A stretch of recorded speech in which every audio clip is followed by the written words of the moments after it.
Hey there, and welcome to this video about making money. In this video, we're going to be talking about different ways to earn money, both online and offline. Whether you're looking to make some extra cash on the side or you're hoping to turn your passion into a full-time income, this video is for you.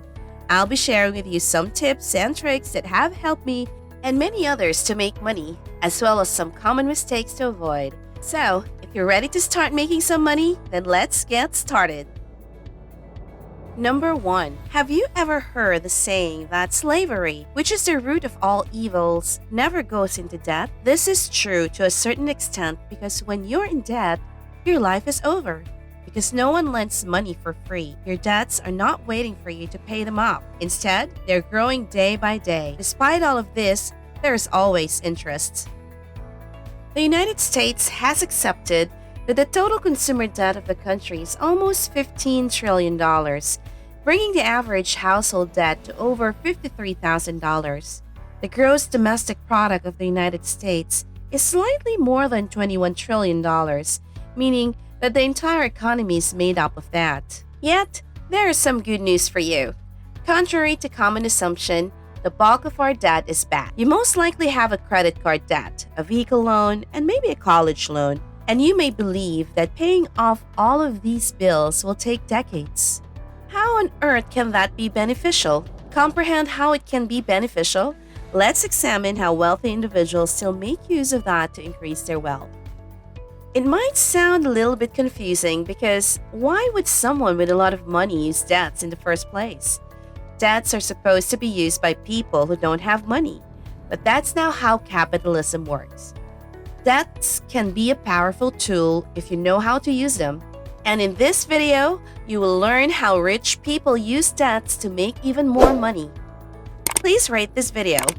Let's get right to the point. The majority of trade is based on that. This may sound controversial because borrowing money to start a business is a terrible idea. And I would never do that. But there are businesses, particularly traditional businesses, where using that is the best option. Let's say you want to sell pens because they are a very common product and there is almost always a demand for them. Ideally, you would fly to China and find a factory that makes those pens at a good price and with good quality. Previously, you would purchase a container of pens, ship them to the United States, and then distribute them to your customers. Nowadays, this is typically done online through websites like Alibaba, unless the product is more complicated and you need to fly to the factory. However, here's the catch. You don't actually have to pay for the products in order to have them. First, let me explain how over the past 50 years, China has transformed into a global factory, producing practically everything. Thousands of factories work continuously to produce everything the world needs, and most of these factories would be happy to lend you their products in exchange for payment in the future. Naturally, they wouldn't lend to strangers, so you'll need to establish some level of trust with them first. However, this is how business has operated for the past 50 years.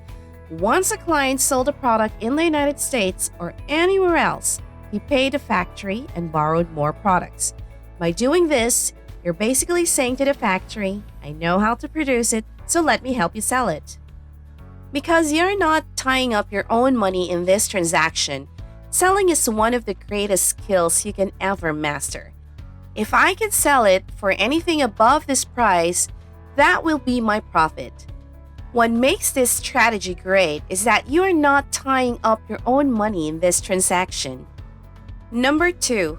Refinancing real estate debt is the best type of debt because it has many loopholes. If you don't have a mortgage, you're paying more in taxes. Rich people always have multiple mortgages so they can get all the deductions. Remember, every dollar you should pay in taxes, but save is a dollar you earn. That's another way rich people become richer. But let me give you a more concrete example. If you've saved $200,000, that's a lot of money. But if we're going to be honest, it's nothing. You can't even buy a house because you need a 20% down payment to get a mortgage of up to $800,000. But here's the secret. Let's say you find a property that costs $500,000, but is in bad shape and needs some or a lot of work done to it. You go to a bank and put $20 down to get a mortgage. When you got your first mortgage, the property's value was just $500,000 because it was in such a bad condition that no one wanted to live there. However, now that you have renovated it, there are people who want to rent it out. Let's say you're going to spend approximately 10% of the total cost of the house to renovate it, or approximately $50,000. You go back to your bank, and this time to refinance your mortgage. As a result, the property's market value, let's say, rises to $700,000, just like it did the first time. You'll get an 80% mortgage, which means that 80% of $700,000 is $560,000. You will be left with a property that you can rent out to build equity and generate passive income, $400,000 of which will go to your first bank, which gave you the first mortgage. Let's deduct another $50,000 that you spend on renovation, and you'll be left with an additional profit of $110,000. You made $110,000 using that money. In addition, because you have a mortgage, you won't have to pay taxes, which is a common practice among real estate investors. Number 3. Hedge funds. Hedge funds are made by rich people for rich people to make them richer. They usually use unpopular strategies. We, mortals like you and I, try our best to predict which businesses will grow and increase in value. And we invest the money we work so hard to earn in the hopes that these businesses will grow. However, hedge funds frequently employ a strategy that is quite the opposite. They attempt to profit when businesses fail or go bankrupt, as was the case with GameStop. However, in that instance, the internet posed a challenge to hedge funds and caused them to lose more than $13 billion. How, then, do hedge funds make money with that? Let's say you anticipate a decline in the value of a particular stock, such as Facebook, because you are aware that Apple, the manufacturer of the most popular smartphone, will announce next week that they will no longer allow apps to track you, such as Facebook or Instagram, to track your online activity and will place privacy first, which will significantly harm Facebook's business model. So, you pick up the phone and call your broker to borrow a single Facebook stock that would cost, say, $100 and immediately sell it in the open market for $100. Congratulations! However, you still owe your broker $100 for the Facebook stock. Let's say you are correct and the Facebook stock price drops to $70 the following week. You use that $100 to buy one Facebook stock for $70, return it to your broker, and pocket the difference. Congratulations, you have made $30 out of a full stock. Although this sounds straightforward in theory, it is extremely challenging and risky in practice. What happens if you're wrong?